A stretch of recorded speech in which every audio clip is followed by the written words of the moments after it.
برطانیہ میں آباد کشمیری تارکین وطن فیملیز کو سوشل میڈیا کے ذریعے بلیک میل کرنے والے گروہ کے اہم رکن کو میرپور پولیس نے گرفتار کر لیا۔ ایس ایس پی میرپور راجہ عرفان سلیم کی پریس کانفرنس۔ دیکھنے میں آیا کہ میرپور میں سوشل میڈیا کے ذریعے بلیک میلنگ اور شرفا کی پگڑیاں چھالنے کے جو واقعات ہیں یہ بڑھتے جا رہے تھے، اور اسی حوالے سے لیڈیز کو ہراساں کرنا اور بلیک میل کرنا، اس طرح کے واقعات کے پیش نظر ہم نے یہاں پہ لیڈیز کمپلینٹ سیل بنایا، جس میں پڑھی لکھی تربیت یافتہ لیڈی پولیس جو ہے وہ راؤنڈ دی کلاک وہاں پہ کام کر رہی ہیں۔ اس حوالے سے ہم اس وقت تک 12 جو کمپلینٹس ہیں اس پہ ہم لیگل ایکشن لے چکے ہیں۔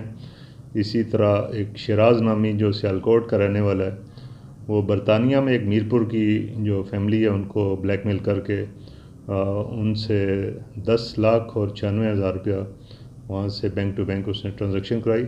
اس کے خلاف بھی ہم نے کرمنل کیس رجسٹر کیا اور اس کو گرفتار کیا۔